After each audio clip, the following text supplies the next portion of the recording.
Guys, स्वागत है India के finest education channel Pandey sir पाथेस में। दोस्तों, मेरा नाम है विवेक पांडे। आज की वीडियो में हम डिस्कस करने वाले हैं जनरेशन ऑफ मोबाइल टेक्नोलॉजी। दोस्तों, अभी हम लोग अगर बात करें तो अभी हम लोग 4G का इस्तेमाल कर रहे हैं और इससे पहले 1G, 2G एंड 3G है जो रनिंग था, और फ्यूचर जो है हमारा वो 5G है। यानी कि जनरेशन ऑफ मोबाइल कम्युनिकेशन क्या होता है, कौन सी टेक्नोलॉजीज इसमें होती है, क्यों इसे जनरेशन में डिवाइड किया गया है, ये सारा आज के वीडियो में हम डिस्कस करने वाले हैं। चलिए स्टार्ट करते हैं। ये इस वीडियो आपके एग्जाम पॉइंट ऑफ व्यू से इंपॉर्टेंट है और आपके exam knowledge point of view से भी ये इंपॉर्टेंट है। इससे हमारे सारे कॉम्पिटिटिव एग्जामिनेशंस में क्वेश्चंस आते ही आते हैं, वो भी आपका इस वीडियो से कवर हो जाएगा। आप किसी भी एग्जाम की प्रिपरेशन करते हो, आइदर बैंक, पटवार, टीचिंग, नेट, कोई भी एग्जाम अगर प्रिपेयर करते हो जिसपे आप क्वेश्चन ये बनेंगे। चलिए स्टार्ट करते हैं। सबसे पहले अगर मैं बात करता हूं तो फर्स्ट जनरेशन की। गाइज, अगर फर्स्ट जनरेशन की अगर बात करूं, 1G that means first generation. Guys, इस जनरेशन को हम लोग सेलफोन टेक्नोलॉजी जनरेशन भी कहते हैं। 1980s में इसकी इंट्रोडक्शन था। 1982-83-4 में ये ज्यादा इन्फ्लुएंस हो गया, यानी कि ज्यादा प्रचलित हो गया। दोस्तों, ये वो दौर था जहां पे जो हमारी डेटा स्पीड थी वो 2.4 kbps से लेकर 14 kbps के आसपास ही हुआ करता था। सबसे जो खास बात है, इस दौर में फर्स्ट जनरेशन का जब दौर आया हुआ था तो उस जनरेशन में सिर्फ और सिर्फ हमें वॉइस कॉल सर्विस ही मिलता था। ये इंपॉर्टेंट था। आपने ये फोन्स वगैरह देखे होंगे जिसमें सिर्फ और सिर्फ वॉइस कॉल की फैसिलिटी ही अवेलेबल थी। यानी कि जब पहला जनरेशन आया तो सिर्फ और सिर्फ हम लोग एनालॉग सिग्नल पे ही काम करते थे। ये एग्जाम में भी क्वेश्चन बनता है। इसमें डिजिटल सिग्नल का दौर नहीं आया था, यानी सिर्फ और सिर्फ एनालॉग सिग्नल का ही ट्रांसमिशन होता था। तो ये था हमारा फर्स्ट जनरेशन का। अब बात ये आता है कि सर, ये जब जनरेशन आया था तो इनमें से कौन सी सेलुलर टेक्नोलॉजी का इस्तेमाल किया जाता था। दोस्तों, ये कुछ टेक्नोलॉजीज हैं जो उस दौर में इस्तेमाल किया जाता था। जैसे अभी ये क्या है, आप इसको सीधा समझ सकते हैं। जैसे कि आपको मालूम है कि फिफ्थ जनरेशन, अभी हमारा फोर्थ जनरेशन रन कर रहा है, तो हम लोग LTE सिग्नल एक्सपीरियंस करते हैं। LTE सिग्नल, ये सब क्या है, ये हम इसी वीडियो में डिस्कस करेंगे। उसी तरह जब फर्स्ट जनरेशन था तो उस दौर में हम लोग AMPS, टैक्स, NMT ऐसे कुछ सिग्नलों को एक्सपीरियंस करते थे। यानी कि उस समय जो भी सेलुलर कंपनी इस्तेमाल करती थी, जो सर्विस हमें प्रोवाइड करती थी, वो ये सब टेक्नोलॉजी का प्रोवाइड करती थी। इसके अलावा भी हम लोग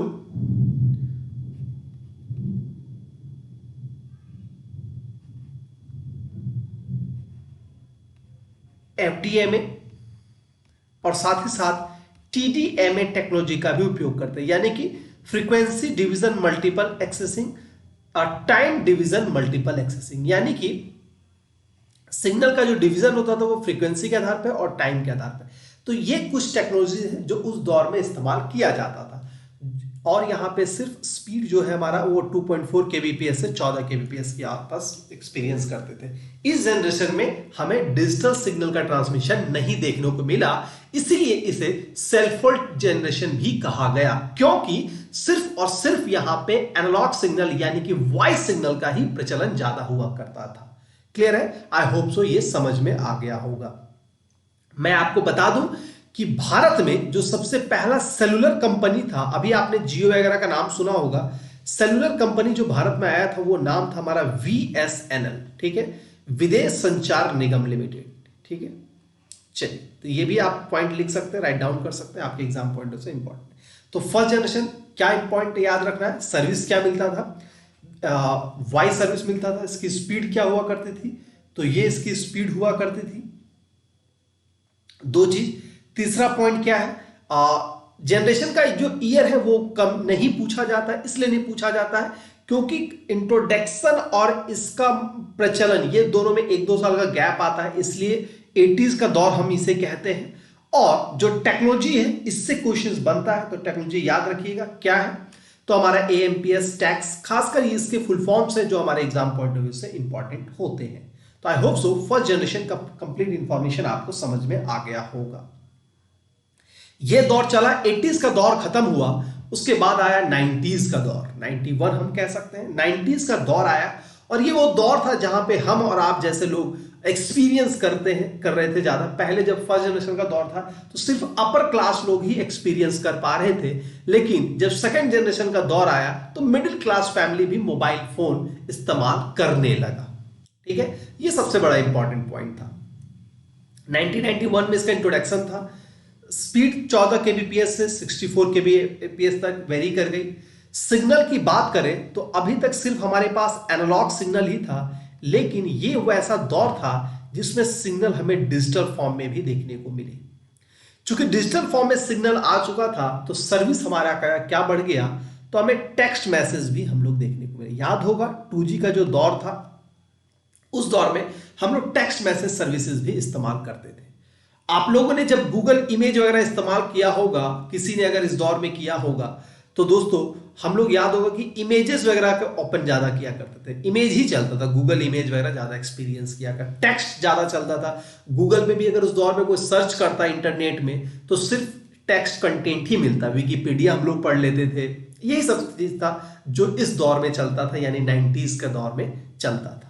रही बात टेक्नोलॉजीज की, टेक्नोलॉजीज क्या था, तो आपने सीडीएमए देखा होगा, जीएसएम, ये नाम सब सुना सुना सबका है और सबने एक्सपीरियंस भी किया है। चलो फर्स्ट जनरेशन मानते हैं कि बहुतों ने नहीं इस्तेमाल किया होगा, लेकिन सेकंड जनरेशन है, ऑलमोस्ट हर चीज के, हर कैंडिडेट के लिए, हर पर्सन के लिए नॉन थिंग है। तो दोस्तों इस जनरेशन में जो सिग्नल था, सेलुलर टेक्नोलॉजीज थे, वो क्या था, सीडीएमए था, जीएसएम था, जीपीआरएस भी हमें यहाँ एक्सपीरियंस करने को मिला और एज भी हम लोग यहाँ पे एक्सपीरियंस कर रहे थे।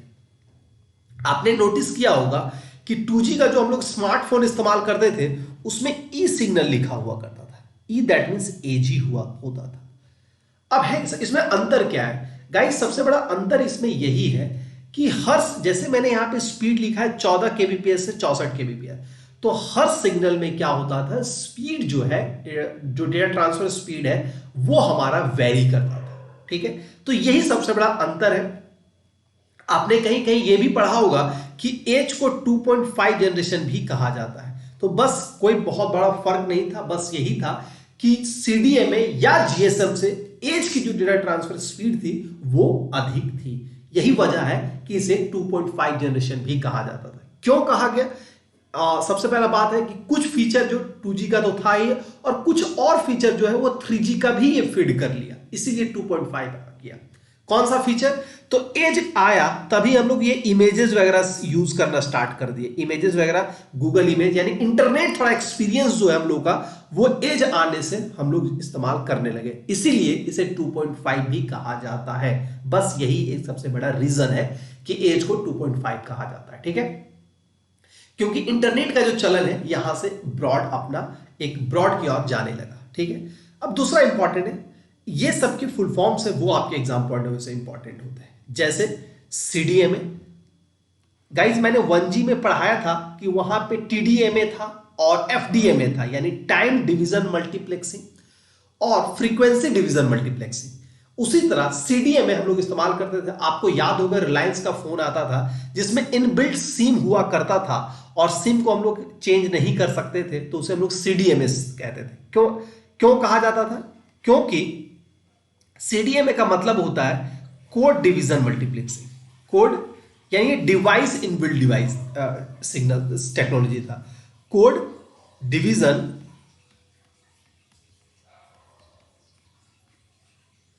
मल्टीपल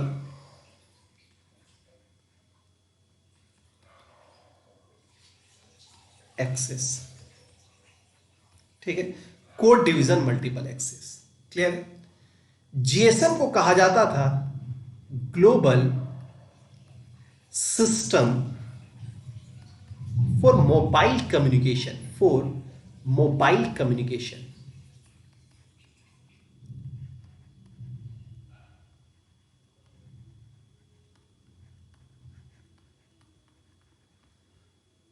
जीपीआरएस जनरल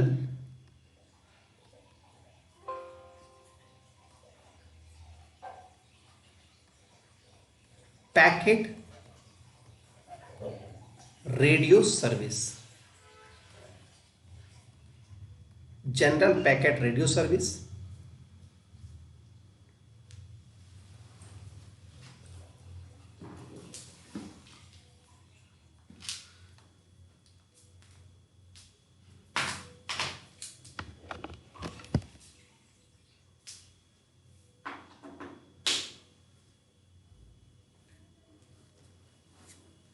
उसके बाद edge, edge that means enhance data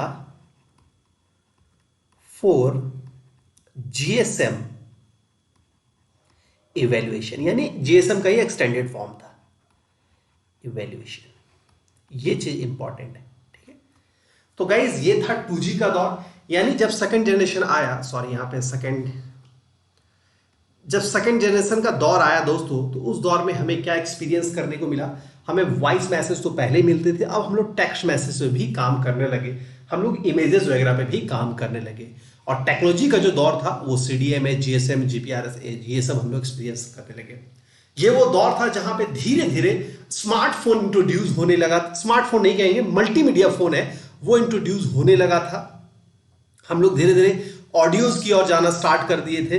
ये सारा वो दौर था, ठीक है। यानी आपको याद होगा ये वो ऐसा दौर था जहां पे हमारे मोबाइल में ऑडियो सॉन्ग का कलेक्शन हुआ करता था। तो ये दौर था हमारा सेकेंड जनरेशन का, ठीक है। ये दौर खत्म हुआ और उसके बाद आया 2000 का दौर आ गया, यानी जिसे हम लोग थर्ड जनरेशन कहते हैं, ठीक है। थर्ड जनरेशन कहते हैं 2000 में इसको इंट्रोड्यूस किया, एक सेकेंड सॉरी 2003 इसे हम लोग कह सकते हैं कि इंट्रोड्यूस किया गया।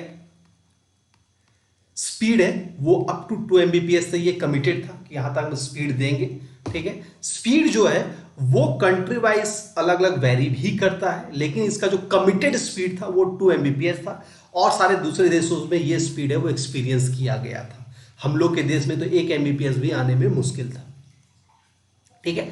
तो ये 2000 का दौर था। 2003 के दौर भारत में है, 2003 में इंट्रोड्यूस हुआ था। तो यानी कि 20वीं सेंचुरी में अगर बात करें तो हमारे यहाँ पे 3G का स्टार्ट हो चुका था।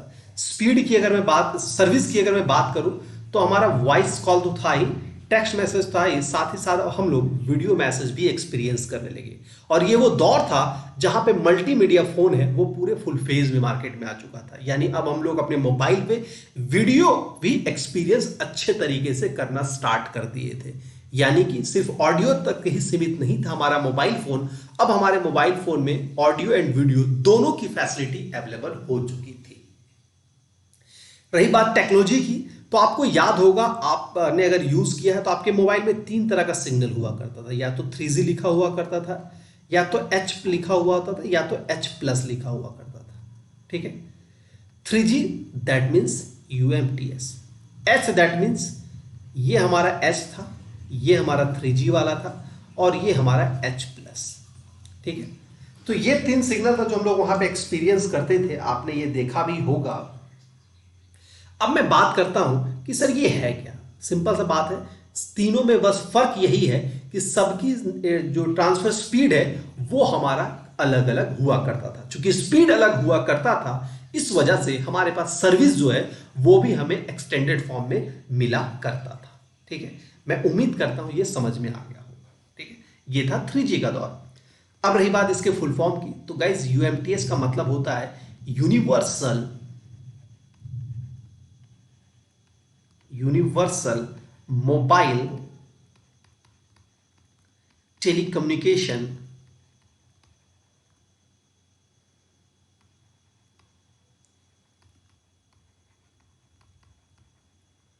सिस्टम। ये UMTS का हो गया। HSPA क्या होता है? High speed packet access.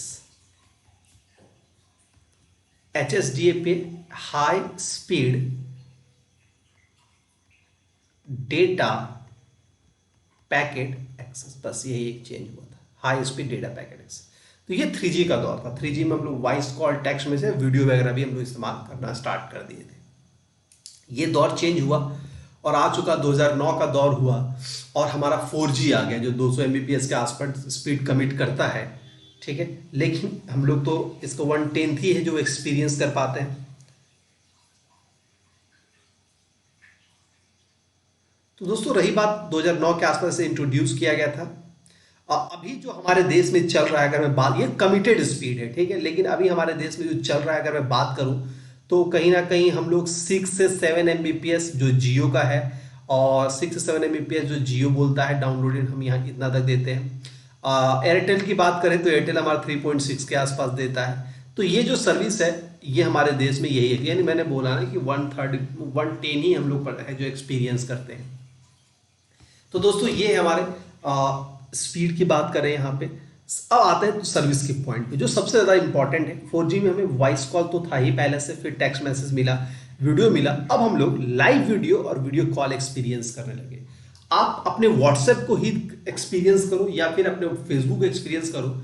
आपके मोबाइल में जब 2G था तो उस समय अगर फेसबुक आप ओपन करते, 2004 में फेसबुक आया हुआ है, 2004 में फेसबुक लॉन्च हुआ है गाइस। अगर इस दौर में थोड़ा बहुत अगर 2G में हम लोग एज था उस समय, तो उस दौर में अगर फेसबुक हम लोग इमेज करते थे तो गाइस मैक्सिमम हमें टेक्स्ट कंटेंट मिलता था, आपने ये नोटिस किया होगा। 3G जब आया तो हम लोग इमेजेस ज़्यादा इस्तेमाल करने लगे। 3G जब दौर आया तो इमेजेस वगैरह ज़्यादा इस्तेमाल होने लगे, थोड़ा थोड़े वीडियोस भी आने लगे। लेकिन 4G जैसे इन्फ्लुएंस में आया हमारे फेसबुक में, अभी आप देखो 80% कंटेंट हमारे क्या आते हैं, वीडियोस में आते हैं, हमारे इमेजेस में आते हैं। ठीक है, हमारे पास वीडियोस लाइव वीडियोस वगैरह हम लोग एक्सपीरियंस करने लगे। तो ये आप फेसबुक को भी अगर इमेजिन करोगे तो जनरेशन मोबाइल कम्युनिकेशन है वो आप अच्छे तरीके से समझ जाओगे दोस्तों। तो गाइज ये था हमारा 4G की बात करें। यहाँ पे रही बात सिग्नल की, तो सिग्नल क्या है, LT और VoLT। LT that means long term evaluation,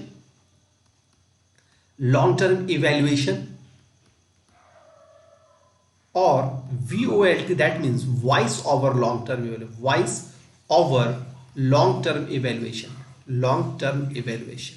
ठीक है गाइस, ये स्पीड में आप कंफ्यूज मत होना। ठीक है, ये ऑल ग्लोबली मैंने वर्ल्ड वाइड बताया, हमारे देश में यही आसपास चल रहा है। आप चेक भी कर लेना, जियो आपको 10 के आसपास दे देगा तो बहुत है। ठीक है, ये कमिटेड है कि इतना हम 6 to 7 Mbps के आसपास अपलोड करते हैं यहाँ पे। ठीक है, वैसे हमारे देश में मात्र 3 ही ऑपरेटर रह भी गया है, जियो, एयरटेल और BSNL। मैं आपको जानकारी के लिए बता दूं कि हमारे देश में एयरटेल था जो सबसे पहली कंपनी थी जिसने 4G लाया था। ठीक है, 4G एयरटेल ने लाया था। जियो है जो सबसे पहले से फ्री का लाया। मैं आपको बहुत रोचक बात बताता हूं कि अगर मोबाइल टेक्नोलॉजी में कभी भी क्रांति आई है तो हमेशा रिलायंस ने ही लेके आया। रिलायंस ही है जो हमेशा मोबाइल टेक्नोलॉजी में क्रांति लेके आती है। आप देखना कि पहला जब सेकेंड जनरेशन था उस दौर में क्या हुआ करता था कि हमारे इनकमिंग और आउटगोइंग दोनों के पैसे लगते थे। रिलायंस ने क्या किया, वो CDMA सेट लॉन्च किया और वो सारा खत्म कर दिया कि नहीं भाई अब आपके आउटगोइंग के पैसे नहीं लगेंगे। फिर इन फ्यूचर हमारे इनकमिंग के भी पैसे नहीं लगने लगे, सेम नेटवर्क टू नेटवर्क। इसी तरह 4G भी जब आया तो फ्री का जो इंटरनेट का जो हमें जो चलन लगी है, हमें जो तलब लग चुकी है इंटरनेट की, वो कहीं ना कहीं जियो का ही देन है। तो गाइज इन शॉर्ट हम यही कहेंगे कि मोबाइल टेक्नोलॉजी में अगर क्रांति लाने वाला किसी कंपनी को हम लोग क्रेडिट देंगे तो रिलायंस को ही देंगे। अगर अभी रिलायंस नहीं होता तो ये जन के यानी रिक्शे वाले के पास भी है, यानी कि जो सबसे लोअर कह सकते हैं कि अर्निंग पर्सन है उनके पास भी 4G मोबाइल फोन है, वो वीडियोस वगैरह एक्सपीरियंस कर रहे हैं। अब 4G का एक्सपीरियंस का ही नतीजा आपने सुना होगा, केरल में एक कूली है जिसने UPSC का एग्जाम क्वालिफाई कर लिया। गाइस इन पेंडेमिक में अगर ये इंटरनेट ना होता तो हमारी पढ़ाई बाधित थी, ये बहुत सारा सर्विसेज थी जो रुक जाती। तो कहीं ना कहीं थैंक टू और टेलीकम्युनिकेशन सर्विसेज जो हमें मिलता रहा और हम इसका इस्तेमाल करते रहे और कोई भी सर्विस हमें मिला नहीं। आज इंटरनेट का ही दौर है कि हर गांव का लड़का गांव में रहकर भी अच्छे से पढ़ाई कर पा रहा है। उसे जरूरी नहीं कि दिल्ली जाना है, उसे जरूरी नहीं है कि आपको पटना जाना है, इलाहाबाद जाना है, रांची जाना है तभी प्रिपरेशन करोगे। आप किसी अपने रूरल एरिया में भी रह के अच्छे से प्रिपरेशन कर सकते हो। Thank credit goes to our internet services. तो गाइज ये था 4G का दौर जो सर्विस हम लोग इस्तेमाल करते हैं। नेक्स्ट हमारा आता है 5G। 5G जो इंट्रोड्यूस 2019 में किया गया था, हमारे भारत में 2024 में ये आने वाला है। ठीक है, स्पीड 35 टाइम्स टू 4G ये लिखा हुआ है, क्या रहेगा वो आने पे पता चलेगा। Voice call, text message, video, live video call तो था ही, अब हमारे पास क्या होने वाला? सर इतना तो कुछ हो गया। 4G जब दौर आया दोस्तों तो आपके टीवी में इंटरनेट आ चुका था। आपने ये देखा होगा, मतलब इंटरटेनमेंट एरिया है वो पूरा इंटरनेट पे कवर हो गया। हमारा OTT प्लेटफॉर्म की बात करें, यानी कि पूरा इंटरटेनमेंट एरिया जो है वो, यानी हमारा एजुकेशन की बात करें और एंटरटेनमेंट के एरिया में बात करें, वो पूरा इंटरनेट की गिरफ्त में आ चुका है। ठीक है, इतने बड़े पेंडेमिक आए लेकिन फिर भी हमारे OTT प्लेटफॉर्म इतने हाईलाइट हुए कि हमें अच्छी अच्छी सर्विसेज मिली, यानी इंटरटेनमेंट हम घर में बैठ के भी कर सकते हैं। यानी टीवी तक हमारा इंटरनेट आ चुका था। अब जब 5G का दौर आएगा तो आपके जितने भी गैजेट होते हैं, आपके व्हीकल्स हैं, आपके घर की कार्स हो गए, फ्रिज हो गए, जितने भी इलेक्ट्रॉनिक गैजेट्स, इवन कि आपके मेडिकल सेक्टर की मैं बात करूं, आपके अमेरिका के डॉक्टर इंडिया में रह के इंडिया के पेशेंट को ऑपरेट कर सकते हैं, इंडिया के डॉक्टर अमेरिका के पेशेंट को ऑपरेट कर सकते हैं। तो ये मल्टीपल चीजें जो है हमारे पास, ड्रोन की फैसिलिटी वो आगे चल के हमारे पास क्या होगी, फेमस होगी। इन फ्यूचर हमारे पास जो हमारे डिलीवरी बॉय है वो कहीं ना कहीं ड्रोन काम करेगा, हमारे पास ड्राइवरलेस कार्स आ जाएंगे। तो ये सब 5G की फैसिलिटी होगी। यानी कि अभी तो सिर्फ इंटरटेनमेंट ही है, वो हम लोग उसके गिरफ्त में आए हैं इंटरनेट के माध्यम से। इन फ्यूचर हमारी जितनी भी जरूरत की चीजें होती है, हमारी गाड़ियां, हमारे गैजेट्स, हमारे इक्विपमेंट सेक्टर, ये सब चीजें हैं वो इंटरनेट के गिरफ्त में आ जाएगी और हमारी काम है वो आसान हो जाएगी। तो ये है 5G की खासियत। रही बात टेक्नोलॉजी की, तो अभी ये असाइन है memo, millimetre wave mobile communication. अब जब लॉन्च होगा तो क्या इसका रहने वाला है, ये उस समय क्लियर होगा। तो दोस्तों ये था जनरेशन ऑफ मोबाइल। मैं उम्मीद करता हूं ये वीडियो आपके लिए बेनिफिशियल रहा होगा। इस वीडियो में अगर किसी तरह की आपको लगती है त्रुटियां या किसी तरह की आपको लगता है कि कुछ ऐड करना है तो मुझे कमेंट बॉक्स में जरूर शेयर करें। अभी के लिए इतना ही, फिर मिलते हैं अगले वीडियो में। मैं आपको जानकारी के बता दूं, जो भी बच्चे आप किसी भी एग्जाम का प्रिपरेशन करते हो मुझे कमेंट बॉक्स में जरूर बता दीजिएगा। मैं उसके रिगार्डिंग मैराथन सीरीज लेके इस चैनल पे आऊंगा। और अगर अभी तक आपने चैनल को सब्सक्राइब नहीं किया तो सब्सक्राइब जरूर कर दो यार। आप जाओ सब्सक्रिप्शन बटन में सब्सक्राइब कर लो। इससे क्या होगा, रेगुलर आपको वीडियो का नोटिफिकेशन आता रहेगा। ठीक है। अगर आपको बैचेस के बारे में जानना है तो ऊपर में मोबाइल नंबर है हमारा टेलीग्राम चैनल है, फेसबुक पेज है, इंस्टाग्राम है, कहीं भी आप मुझे मैसेज कीजिए और बैचेस की जानकारी आप ले लीजिए। आरआरबी की तैयारी कर रहे हैं, आप पटवार की तैयारी कर रहे हैं, कंप्यूटर टीचर की तैयारी, व्हाट एवर योर प्रिपरेशन, आप मुझे वहां पे मैसेज करें। कैसा लगा वीडियो जरूर बताएं। फिर मिलते हैं नेक्स्ट वीडियो में, तब तक के लिए good luck, good bye and take.